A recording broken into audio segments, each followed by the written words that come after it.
Os Resgatados, capítulo 21. Colheita em meio ao vendaval. Guilherme Miller e seus companheiros haviam tentado ajudar as pessoas que afirmavam ser religiosas a ver a verdadeira esperança da igreja e a sua necessidade de uma experiência cristã mais profunda. Também trabalhavam para ajudar os não conversos a enxergar a necessidade de arrependimento e conversão. Eles não fizeram nenhuma tentativa de converter as pessoas a uma seita. Trabalhavam em meio a todos os grupos e denominações. Miller disse: queria beneficiar a todos. Eu achava que todos os cristãos se alegrariam com a proximidade da vinda de Cristo e que aqueles que não conseguissem entender da mesma maneira que eu não amariam menos os que aceitassem essa doutrina. Não imaginava que haveria necessidade de reuniões separadas. A maioria dos que se convertiam por causa das minhas pregações se uniam às diversas igrejas já existentes. Quando, porém, os líderes religiosos se decidiram contra a doutrina do advento, negaram aos seus membros o privilégio de ouvir as pregações sobre o segundo advento, ou até mesmo de falar sobre a sua esperança na igreja. Os fiéis amavam suas igrejas, mas, quando viram que seu direito de investigar as profecias estava sendo retirado, sentiram que sua lealdade a Deus não permitiria que se sujeitasse. Assim, sentiram-se justificados em se separar. No verão de 1844, cerca de 50 mil haviam deixado suas igrejas. Na maioria das igrejas, por anos, as pessoas se conformaram, de forma gradual mas constante, a práticas cada vez mais mundanas e a um declínio da vida espiritual. Naquele ano, porém, houve sinais de uma queda acentuada em quase todas as igrejas do país. Tanto a imprensa religiosa quanto a secular comentaram bastante sobre o fato. Barnes, autor de um comentário e pastor de uma das principais igrejas da Filadélfia, afirmou que agora não há nenhum despertamento, nenhuma conversão, nem crescimento em graça aparente nos membros da igreja, e ninguém aparece em seu gabinete para conversar sobre a salvação. Há um aumento da mentalidade mundana. É do mesmo jeito em todas as denominações. Em fevereiro do mesmo ano, o professor Finney, do Oberlin College, declarou: de modo geral, as igrejas protestantes do nosso país ou são descuidadas ou hostis a quase todas as reformas morais desta era. A apatia espiritual está em toda parte e é temivelmente profunda. A imprensa religiosa de todo o país dá testemunho disso.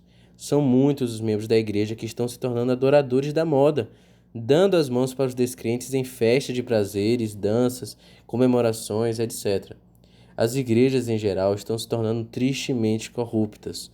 Elas se afastaram muito do Senhor e Ele se retirou delas. Rejeição da luz. A escuridão espiritual não acontece por causa de um afastamento arbitrário da divina graça de Deus, mas porque homens e mulheres rejeitam a luz. Pelo envolvimento com o mundo e esquecimento de Deus, o povo judeu ignorou o advento do Messias. Em sua descrença, rejeitou o Redentor. Mesmo assim, Deus não retirou da nação judaica as bênçãos da salvação. Mas aqueles que rejeitam a verdade fazem das trevas luz e da luz trevas. Depois de rejeitar o Evangelho, os judeus deram continuidade aos antigos ritos, mesmo admitindo que a presença de Deus não estava mais no meio deles. A profecia de Daniel apontava inegavelmente para o tempo da vinda do Messias e predisse com clareza sua morte. Por isso, os judeus passaram a desencorajar seu estudo e, por fim, os rabinos pronunciaram a maldição sobre todo aquele que tentasse calcular o tempo. Nos séculos desde então, o povo de Israel tem permanecido em cegueira e rebelião, indiferente à graciosa oferta de salvação divina, negligenciando as bênçãos do Evangelho. Essa experiência nos dá uma solene e temível advertência de como é perigoso rejeitar a luz do céu. Todos aqueles que silenciam a convicção do dever porque ela interfere em seus desejos acabam por perder a capacidade de diferenciar entre a verdade e o erro. Separam-se de Deus. Quando as pessoas rejeitam a verdade divina, a igreja fica em trevas. A fé e o amor esfriam e começam os conflitos. Os membros da igreja concentram seus interesses em iniciativas mundanas e os pecadores se tornam mais endurecidos em sua rebelião. A primeira mensagem angélica do Apocalipse 14 tinha um propósito de separar de influências corruptas aqueles que afirmavam ser o povo de Deus. Nessa mensagem, Deus enviou uma advertência à igreja que, se houvesse sido aceita, teria corrigido os males que a estavam separando dele. Se as pessoas tivessem aceitado a mensagem, humilhando o coração e se preparando para entrar em sua presença, o Espírito de Deus teria sido derramado. Mais uma vez, a igreja alcançaria a união, a fé e o amor que tinham na época dos apóstolos, quando um era a mente e um o coração dos fiéis, e quando o Senhor lhes acrescentava diariamente os que iam sendo salvos. Se o povo de Deus tivesse aceitado a luz de sua palavra, teriam alcançado a unidade que o apóstolo descreve, a unidade do Espírito pelo vínculo da paz. Segundo ele, há um só corpo e um só Espírito, assim como a esperança para a qual vocês foram chamados é uma só. Há um só Senhor, uma só fé, um só batismo. Aqueles que aceitaram a mensagem do Advento vinham de diferentes denominações, e todas as barreiras denominacionais caíram por terra. Credos conflitantes se esfaleceram. A mensagem corrigiu os falsos pontos de vista em relação ao segundo Advento. As pessoas consertaram os erros e os corações se uniram em doce comunhão. O amor reinava com supremacia. Essa doutrina teria feito o mesmo para todos, caso todos a tivessem aceitado. Em seu papel de sentinelas, os pastores deveriam ter sido os primeiros a reconhecer os indícios da volta de Jesus, mas falharam em aprender a verdade com base nos profetas ou nos sinais dos tempos. O amor a Deus e a fé em sua palavra haviam esfriado, e a doutrina do Advento só despertou sua descrença. Assim como nos tempos de Cristo, as pessoas rejeitaram o testemunho da palavra de Deus com a pergunta: por acaso alguém das autoridades ou dos fariseus creu nele? Muitos desencorajaram o estudo das profecias, alegando que os livros proféticos eram selados e não podiam ser compreendidos. Vários depositavam sua confiança nos pastores e se recusaram a ouvir. Alguns se convenceram da verdade, mas não ousaram anunciá-la por medo de serem expulsos da sinagoga. A mensagem que Deus enviou para provar a igreja revelou quantos haviam colocado suas afeições neste mundo, em lugar de amar a Cristo. A recusa em dar ouvidos ao primeiro anjo foi a causa da terrível condição de mundanismo, apostasia e morte espiritual que predominou nas igrejas em 1844. Em Apocalipse 14, um segundo anjo vem, depois do primeiro, proclamando: caiu, caiu. Caiu a grande Babilônia que fez todas as nações beberem do vinho da fúria da sua prostituição. O termo Babilônia vem de Babel e denota confusão. Nas Escrituras, designa várias formas de religião falsa ou apóstata. Apocalipse 17 retrata a Babilônia como uma mulher, imagem que a Bíblia usa como símbolo da igreja. A boa mulher representando uma igreja pura e uma mulher imoral, a igreja apostatada. A Bíblia descreve a relação entre Cristo e sua igreja como um casamento. O Senhor declara: eu me casarei com você para sempre, eu me casarei com você com justiça. Eu sou o vosso esposo. E Paulo afirmou: eu vos prometi a um único marido, Cristo, querendo apresentá-los a ele como uma virgem pura. 2 Coríntios 11, 2. Quando a igreja é infiel a Cristo e permite que coisas mundanas encham a vida, a Bíblia compara essa prática à violação do voto conjugal. Usa essa figura para representar o pecado de Israel ao se afastar do Senhor. Como a mulher que trai o marido, assim você tem sido infiel comigo, ó comunidade de Israel, declara o Senhor. Jeremias 3, 20. Você, mulher adúltera, prefere estranhos ao seu próprio marido. Ezequiel 16, 32. O apóstolo Tiago disse: adúlteros, vocês não sabem que a amizade com o mundo é inimizade com Deus? Quem quer ser amigo do mundo faz-se inimigo de Deus. Tiago 4, 4. A mulher, Babilônia, estava vestida de azul e vermelho e adornada de ouro, pedras preciosas e pérolas. Segurava um cálice de ouro cheio de coisas repugnantes e de impureza da sua prostituição. Em sua testa havia essa inscrição: mistério, Babilônia, a grande, a mãe das prostitutas. O profeta afirma: vi que a mulher estava embriagada com o sangue dos santos, o sangue das testemunhas de Jesus. Babilônia é a grande cidade que reina sobre os reis da terra. O poder que reinou sobre os reis da cristandade por séculos foi Roma. As cores azul e escarlate, o ouro, as pedras preciosas e pérolas retratam a magnificência que a orgulhosa igreja exibia. Nenhum outro poder poderia ser tão verdadeiramente caracterizado como embriagado, com o sangue dos santos, da mesma maneira que a igreja que perseguiu os seguidores de Cristo com tanta crueldade. Babilônia também é acusada de conexão ilícita com os reis da terra. Ao deixar o Senhor para trás e se aliar aos pagãos, a igreja judaica se tornou prostituta, e Roma, ao buscar o apoio dos poderes mundanos, recebeu a mesma condenação. Babilônia é a mãe das prostitutas. Suas filhas devem ser as igrejas que se apegaram aos seus ensinos e seguem seu exemplo de sacrificar a verdade a fim de formar uma aliança com o mundo. A mensagem anunciando a queda de Babilônia deve ser aplicada a organizações religiosas que foram puras, mas que se tornaram corruptas. Como essa mensagem ocorre após a advertência de juízo, precisa ser dada nos últimos dias. Logo, não pode se referir apenas à Igreja Católica Romana, pois ela está em condição decaída há muitos séculos. Além disso, o povo de Deus é chamado para sair de Babilônia. Portanto, de acordo com esse texto bíblico, muitos que fazem parte do povo de Deus ainda devem estar em Babilônia. Em quais organizações religiosas encontramos hoje a maioria dos seguidores de Cristo? Nas igrejas que professam a fé protestante. Quando essas igrejas começaram, elas se posicionaram com toda a nobreza em prol da verdade, e a bênção de Deus estava com elas. Entretanto, caíram por causa do mesmo desejo que arruinou Israel, a vontade de imitar as práticas dos descrentes e de conquistar sua amizade. Muitas igrejas protestantes seguiram o exemplo de Roma de se conectar com os reis da terra. As igrejas estatais fizeram isso por meio do relacionamento com os governos seculares, e outras denominações o fizeram por meio da busca de aprovação do mundo.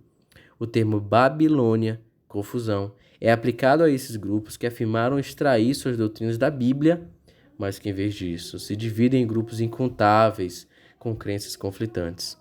Uma obra católica romana argumenta que se a Igreja de Roma pode ser culpada de idolatria em relação aos santos, sua filha, a Igreja Anglicana, deve ser culpada do mesmo, pois tem 10 igrejas dedicadas a Maria para cada igreja dedicada a Cristo. E o Dr. Hopkins declara: não há motivo nenhum para pensar que o espírito e as práticas anticristãs estão somente no que hoje é chamado de Igreja de Roma. As igrejas protestantes têm muito do anticristo nelas, e estão longe de estar completamente reformadas da corrupção e da maldade. Em relação à separação da Igreja Presbiteriana de Roma, o Dr. Gurut escreveu: há 13 anos, nossas igrejas marcharam para fora das portas de Roma, com a Bíblia aberta em seu estandarte e o lema: examinai as Escrituras em seu rolo. Então faz a pergunta significativa: elas saíram limpas da Babilônia? De que maneira a igreja se afastou da mensagem simples do Evangelho, tornando-se semelhante ao paganismo para que os pagãos aceitassem o cristianismo com mais facilidade? Então, ao fim do segundo século, a maioria das igrejas assumiu nova forma. Quando os antigos discípulos desceram à sepultura, seus filhos, assim como os novos conversos, se levantaram e remodelaram a fé. Uma inundação pagã assolou a igreja, carregando seus costumes, suas práticas e seus ídolos para dentro dela. A religião cristã conquistou o favor e o apoio dos governantes seculares. Milhares aceitaram a forma do cristianismo, mas muitos permaneceram basicamente pagãos, adorando seus ídolos em segredo. O mesmo processo não se repetiu em quase todas as igrejas que se denominaram protestantes. Assim que os fundadores, que tinham o verdadeiro espírito de reforma, faleceram, os seus descendentes remodelaram a fé. Recusando-se cegamente a aceitar qualquer verdade além de que seus antepassados viram, os filhos dos reformadores deixaram seu exemplo de autonegação e afastamento do mundo. É triste notar o quanto as igrejas populares estão afastadas do padrão bíblico. Ao falar sobre dinheiro, John Wesley disse: não desperdice nenhuma parte de um talento tão precioso em roupas desnecessárias ou caras, ou em adornos inúteis. Não desperdice nenhuma parte dele em belas decorações para suas casas, em móveis desnecessários ou caros, em quadros dispendiosos, pinturas e enfeites. Enquanto vocês estiverem vestidos de púrpura e de linho finíssimo, e todos os dias se regalando esplendidamente, Lucas 16:19, sem dúvida muitos aplaudirão sua elegância e bom gosto, sua generosidade e hospitalidade, mas fariam melhor em se contentar com a honra que vem de Deus. Governantes, políticos, advogados, médicos e comerciantes entram para a igreja a fim de promover seus interesses mundanos. As organizações religiosas enriquecidas pelos recursos desses mundanos, batizados, passam a buscar ainda mais a popularidade. Constroem templos esplêndidos e extravagantes. Pagam um salário elevado para um ministro talentoso entreter o povo. Seus sermões devem ser suaves e agradáveis para os ouvidos, encantados pela moda, e assim ocultam pecados da moda sob uma aparência de piedade. Um escritor do Independent de Nova York falou o seguinte em relação ao metodismo: a linha de separação entre o espiritual e o mundano se apaga, em uma espécie de sombra, e homens zelosos de ambas as partes estão trabalhando para acabar com todas as diferenças entre suas variedades de atos e divertimentos. Nessa onda de buscas de prazeres, o sacrifício pessoal em prol de Cristo se perdeu quase que por completo. Se há necessidade de recursos agora, não se deve pedir a ninguém que doe. Nada disso. Façamos um festival, um espetáculo, um teatro, um jantar dos tempos antigos ou algo para comer. Qualquer coisa que divirta as pessoas. Robert Atkins retratou o declínio espiritual na Inglaterra. Apostasia, apostasia, apostasia está gravado na frente de cada igreja. E se tão somente eles soubessem e sentissem, poderia haver esperança. Mas não, exclamam. Somos ricos, cheios de bens e nada nos faltará. O grande pecado de Babilônia é que ela tem dado a beber a todas as nações do vinho da fúria de sua prostituição. Apocalipse 18:3. Esse vinho representa os falsos ensinos que ela aceitou em consequência de sua amizade com o mundo. Em retorno, exerce uma influência corrupta sobre o mundo ao ensinar doutrinas opostas às declarações simples da Bíblia. Se o mundo não estivesse tão embriagado com o vinho de Babilônia, grande número de pessoas se convenceria e converteria pelas verdades da palavra de Deus. Mas a fé religiosa parece tão confusa e contraditória que as pessoas não sabem em quem acreditar. O pecado da falta de arrependimento por parte do mundo jaz à porta da igreja. A segunda mensagem angélica não se cumpriu completamente em 1844. As igrejas vivenciaram, naquela ocasião, uma dissolução moral por recusar a luz da mensagem do advento, mas a queda não foi completa. À medida que continuaram a rejeitar as verdades especiais para este tempo, tem afundado cada vez mais. No entanto, ainda não se pode dizer caiu a grande Babilônia, que fez todas as nações beberem do vinho da ira da sua prostituição.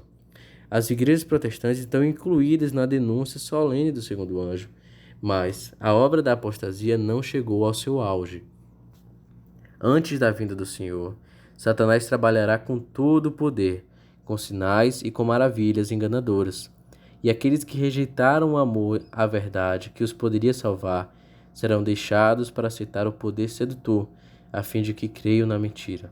2 Tessalonicenses 2, 9-11. Somente quando a igreja se unir completamente ao mundo é que a queda de Babilônia será completa.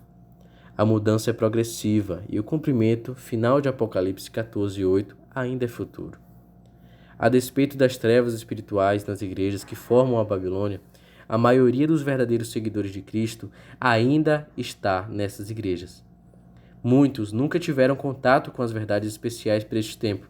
Vários anseiam por luz mais clara, procuram a imagem de Cristo em suas igrejas, mas não a encontram. Apocalipse 14 aponta para o momento em que Deus chamará o seu povo, que ainda está em Babilônia, para se separar da comunhão com ela. Essa mensagem, a última que o mundo ouvirá, cumprirá a sua obra. A luz da verdade brilhará sobre todos os que têm o coração aberto para recebê-la, e todos os filhos do Senhor em Babilônia obedecerão ao chamado. Saiam dela vocês, povo meu.